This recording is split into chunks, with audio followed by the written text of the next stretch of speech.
सो आज स्टार्ट करने जा रहे हैं टॉपिक जिसका नाम है कॉस्ट। काफ़ी इंपॉर्टेंट टॉपिक है आपका। कॉस्ट में मोस्टली एग्जाम के अंदर रिलेशंस वगैरह इसके आते हैं, इकोनॉमिक्स पॉइंट ऑफ व्यू से आता है। Cost, what's the meaning of cost? Cost is what वो एक्सपेंडिचर जो कि गुड्स को प्रोड्यूस करते टाइम आते हैं, इसे हम कॉस्ट करते हैं। ऐसे ठीक, चलिए अगर बात करते हैं कॉस्ट के रिगार्डिंग, तो cost is what expenses occurred at the time of production. Goods को जब आप प्रोड्यूस करते हो उस टाइम जो भी आपके खर्चे आते हैं उसे हम कॉस्ट करते हैं। कॉस्ट को बेसिकली टू पार्ट्स में डिवाइड किया जाता है। एक होता है आपका फिक्स कॉस्ट, एक होता है आपका वेरिएबल कॉस्ट। वेरिएबल कॉस्ट, देखिए फिक्स कॉस्ट वो कॉस्ट होता है जिसमें चेंजेस नहीं आते, जैसे कि rent, permanent staff salary. Variable cost वो कॉस्ट होता है जब हम बात करते हैं जिसमें चेंजेस आते हैं, लाइक अगर हम देखें लेबर, ठीक है। सो फिक्स कॉस्ट के रिगार्डिंग हम बात करें, इसके अगर हम डायग्राम के रिगार्डिंग बात करें, फिक्स कॉस्ट बनता है आपका पैरेलल टू एक्स एक्सिस। इसमें आप देखेंगे चेंजेस नहीं आएंगे, ये आपका फिक्स कॉस्ट होता है। अगर बात करें वेरिएबल कॉस्ट की, तो वेरिएबल कॉस्ट आपको बनता है इनवर्स एस शेप। कौन सी शेप? Inverse S shape. अगर बात करें यहाँ पर, ये बनता है आपका इस तरह से, ये आपका वेरिएबल कॉस्ट होता है। अब अगर हम बात करें यहाँ पे फिक्स कॉस्ट की, वेरिएबल कॉस्ट की, इसका अगर हम बात करें टोटल कॉस्ट, यानी कॉस्ट को अगर बात करें यहाँ पर टोटल कॉस्ट के रिगार्डिंग, तो टोटल कॉस्ट को डिवाइड किया जाता है टू पार्ट्स में, टोटल फिक्स कॉस्ट और total variable cost. Total fix cost का डायग्राम बिल्कुल सेम ऐसे बनेगा, टोटल वेरिएबल का डायग्राम ऐसे बनेगा। अब आता है कि एग्जाम में कभी कभार इसमें क्वेश्चन आ जाता है रिलेशन, या अगर हम बात करें यहाँ पर डिफरेंस के हिसाब से काफ़ी इंपॉर्टेंट होता है कि difference between fix cost and variable cost. 3 to 4 marks में एग्जाम में क्वेश्चन आ सकता है आपका। फिक्स कॉस्ट क्या होता है, वेरिएबल कॉस्ट क्या होता है, आप इसकी डिफाइंड बता देंगे। चेंजेस आप देख सकते हैं कि फिक्स कॉस्ट में चाहे कुछ भी हो जाए, कॉस्ट में कोई चेंज नहीं आता। जैसे अगर हम बात करें permanent staff salary, permanent staff salary का मतलब क्या होता है? परमानेंट स्टाफ सैलरी की बात करें कि वो पर्सन जो कि पर्टिकुलर आपके हमें फिक्स है, जो मर्जी हो जाए आप उसकी सैलरी में चेंजेस नहीं करेंगे। वेरिएबल में आता है रॉ मटेरियल। भाई रॉ मटेरियल आपको जितना मंगाना है प्रोडक्शन के अकॉर्डिंग मंगाओगे, जैसे जैसे प्रोडक्शन में चेंजेस आएंगे वैसे वैसे आपकी कॉस्ट में चेंजेस आते हैं, तो ये आपका वेरिएबल कॉस्ट कहलाता है ना। अगर हम बात करें इसके हिसाब से, जैसे डायग्राम के रिगार्डिंग में आपको बता दिया, अब हम बात करते हैं यहाँ पर एवरेज कॉस्ट। एवरेज कॉस्ट को भी 2 पार्ट्स में डिवाइड किया जाता है, एवरेज फिक्स कॉस्ट और average variable cost. Average cost, what's the meaning of average cost? Per unit cost is known as average cost. जो पर यूनिट कॉस्ट होती है उसको आप एवरेज कॉस्ट कहते हैं। इसमें 2 पार्ट्स हैं, एवरेज फिक्स कॉस्ट और average variable cost. Diagram regarding हम बात करें एवरेज वेरिएबल कॉस्ट की या एवरेज फिक्स कॉस्ट, सबसे बात करते हैं एवरेज फिक्स कॉस्ट की।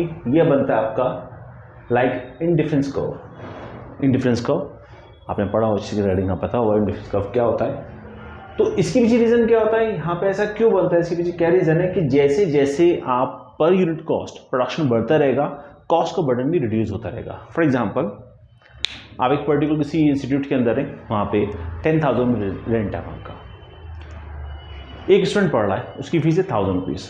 जैसे जैसे नंबर ऑफ स्टूडेंट बढ़ते रहेंगे कॉस्ट का बर्डन आपका रिड्यूस होता रहेगा। ये आपका क्या आता है?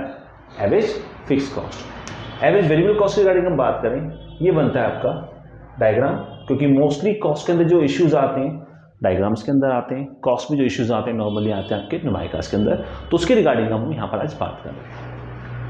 एवरेज वेरिएबल कॉस्ट होता है लाइक का नाइकी, जो साइन होता है चेक वाला साइन जैसे बोल सकते हैं। पहले एवरेज वेरिएबल कॉस्ट डाउन होगी, देन मिनिमम, देन प्राइस होगी, ठीक है।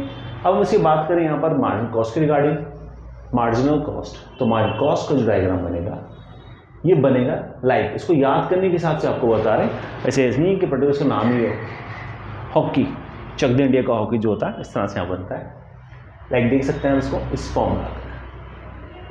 अब मार्जिनल कॉस्ट और एवरेज कॉस्ट शेप लगभग सेम है, लेकिन थोड़ा सा डिफरेंस क्या है कि इसमें आप देखेंगे शेप इसकी ऐसी हो गई है हॉकी की तरह, इसमें आप शेप देखेंगे नाइकी के साइन की तरह, क्या आप जो चेक करते हैं इसके तरह बन जाता है। इसके डायग्राम में शेप है। इस डायग्राम शेप के बाद अब हम आगे पढ़ेंगे इसके बारे में कि इसमें क्या क्या रिलेशंस होते हैं, ठीक। तो आज हम स्टार्ट करने जा रहे हैं इस टॉपिक के रिगार्डिंग, जो कि most important relationship between all costs, यानी कॉस्ट में कौन कौन से रिलेशंस आते हैं। काफ़ी क्वेश्चन इंपॉर्टेंट है इसमें कॉस्ट के अंदर, चाहे वो एवरेज कॉस्ट की रिगार्डिंग बात करें, माइनर कॉस्ट की रिगार्डिंग बात करें, या हम टोटल कॉस्ट माइनर कॉस्ट की रिगार्डिंग बात करें। सबसे पहले जो हम बात करने जा रहे हैं वो बात करने जा रहे हैं आपका एवरेज कॉस्ट और मार्जिनल कॉस्ट। देखिए एवरेज कॉस्ट और मार्जिनल कॉस्ट अगर हम इसको समझे, सिंपल अगर हम समझे, marginal cost is less then average cost, तो उस कंडीशन में AC फॉल होना है।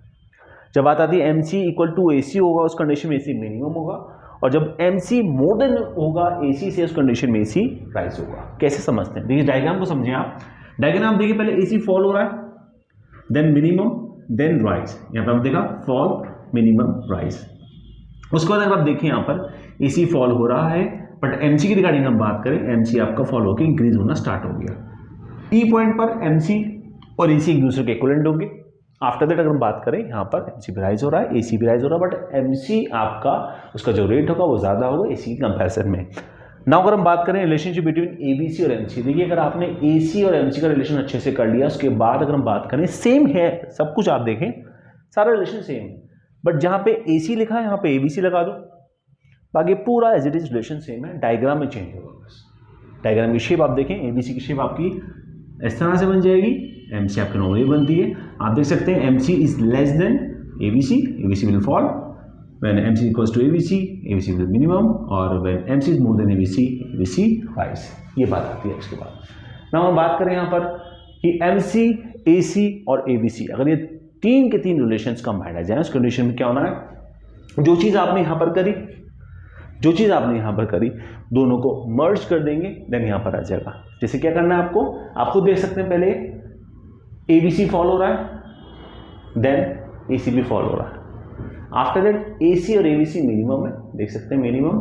आफ्टर दैट AC और ABC राइज हो रहे हैं। सेम आपको करना है यहाँ पर कि MC is less than AC and ABC, यानी AC और ABC को आप मर्ज कर देंगे, इस तरह से कंबाइन करके लिखना है।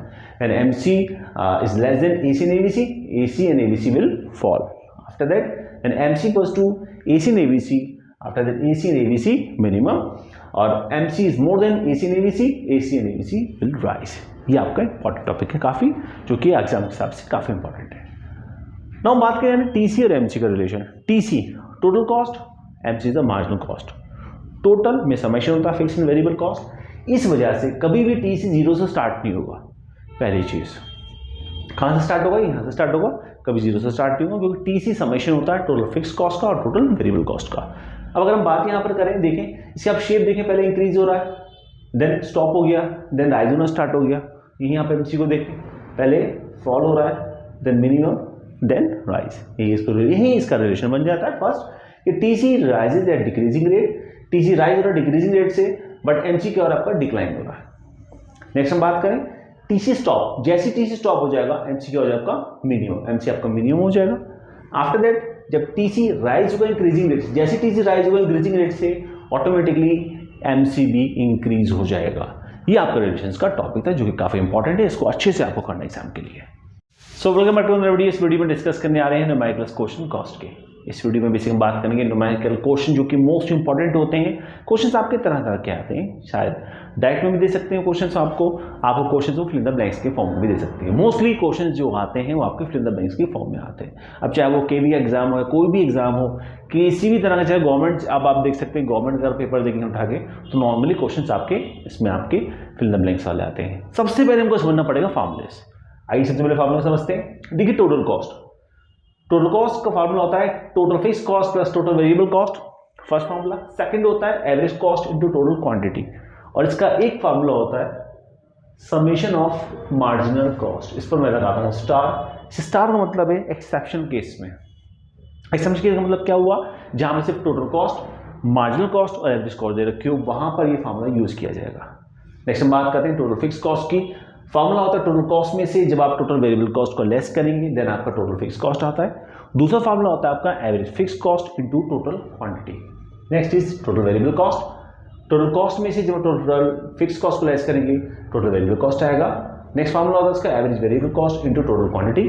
नेक्स्ट होता है समेशन ऑफ मार्जिनल कॉस्ट, यानी मार्जिनल कॉस्ट को जब समेशन करते हैं, देन इस कंडीशन में आपका ये फार्मूला होता है। बात करते हैं एवरेज की। एवरेज कॉस्ट का फार्मूला होता है average fix cost plus average variable cost. उसके बाद हम बात करें टोटल कॉस्ट को जब आप डिवाइड करेंगे टोटल क्वांटिटी से, आपका एवरेज कॉस्ट आ जाएगा। एवरेज फिक्स कॉस्ट की हम बात करें तो एवरेज कॉस्ट में से एवरेज वेरिएबल कॉस्ट को लेस करेंगे, दूसरा फॉर्मूला होता है टोटल फिक्स कॉस्ट को डिवाइड करेंगे टोटल क्वांटिटी से। After that average variable cost, average cost में से जब एवरेज फिक्स कॉस्ट को आप लेस करेंगे तो एवरेज वेरिएबल कॉस्ट आएगा आपका, और दूसरा फॉर्मूला होता है टोटल वेरिएबल कॉस्ट को डिवाइड कर देंगे टोटल क्वांटिटी से। मार्जिनल कॉस्ट, ये फार्मूला जहाँ पर मैंने स्टार लगा रखा है इसका मतलब एक्सेप्शनल केस है। मार्जिनल कॉस्ट का फार्मूला एक होता है delta TC upon delta DQ, यानी जो भी चेंजेस आ रहे हैं वेरिएबल कॉस्ट में या जो भी चेंजेस आ रहे हैं फिक्स कॉस्ट में, इसको डिवाइड करेंगे टोटल क्वांटिटी से। सेम यहाँ वेरिएबल की बात की है, तो जो फार्मूला जो होता है टोटल वेरिएबल कॉस्ट में जो चेंज आ रहे हैं डिवाइड कर देंगे क्वांटिटी में होने वाले चेंज से। चलिए अब एक क्वेश्चन लेते हैं एग्जाम्पल के थ्रू, उसके हम अच्छे से समझते हैं। ब्लैक उसमें जो मेंशन है आपका ये क्वेश्चन है और ये सब चीज़ आपको फाइंड करनी है। अब करना क्या आपको, देखिए सबसे पहले सिंपल सा फंडा होता है, 0 यूनिट पर, जो 0 यूनिट पर आपकी टोटल कॉस्ट होती है दिस वन 60, वही आपका टोटल फिक्स कॉस्ट बन जाती है। क्लियर और नॉट? इस क्वेश्चन को अगर आपने ध्यान से समझ लिया कॉस्ट का फंडा क्लियर हो जाएगा। 0 यूनिट पर सॉरी 0 यूनिट पर जो टोटल कॉस्ट होगी वो सारी की सारी टोटल फिक्स कॉस्ट आ जाती है। नेक्स्ट टोटल वेरिएबल कॉस्ट निकालना है आपको, इसमें से इसको लेस करना है, लेस करते रहिए, लेस ये आ जाएगा, सीधा सीधा लेस करते रहिए, आप इसको कंप्लीट हो जाएगा। आफ्टर दैट अब बात करते हैं एवरेज कॉस्ट की। एवरेज कॉस्ट कैसे निकलता है? एवरेज कॉस्ट का फार्मूला होता है average variable cost plus average fix cost या टीसी अपॉन टीक्यू। क्योंकि अब तक यहाँ पर आपका क्वेश्चन नहीं है, यहाँ तक है question, so average fix cost नहीं है इसमें, एवरेज वेरिएबल नहीं है, तो क्या करना पड़ेगा आपको, टोटल कॉस्ट को डिवाइड करना पड़ेगा आउटपुट से।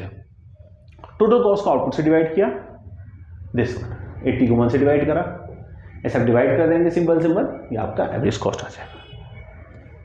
Now average fix cost, total fix cost को डिवाइड कर देंगे आउटपुट से। आप देख सकते हैं 60 को 0 से डिवाइड किया, देन 60 को 1 से डिवाइड करेंगे, 60 को 2 से डिवाइड करेंगे, आप सीधा सीधा इसको डिवाइड कर देंगे, इससे आपका एवरेज फिक्स कॉस्ट आ जाएगा। सेम कहानी एवरेज वेरिएबल कॉस्ट की निकालनी। Average variable cost, total variable cost को डिवाइड कर देंगे आउटपुट से, आपका एवरेज वेरिएबल कॉस्ट आ जाएगा। सिंपल फंडा है। अब हम बात करते हैं मार्जिनल कॉस्ट।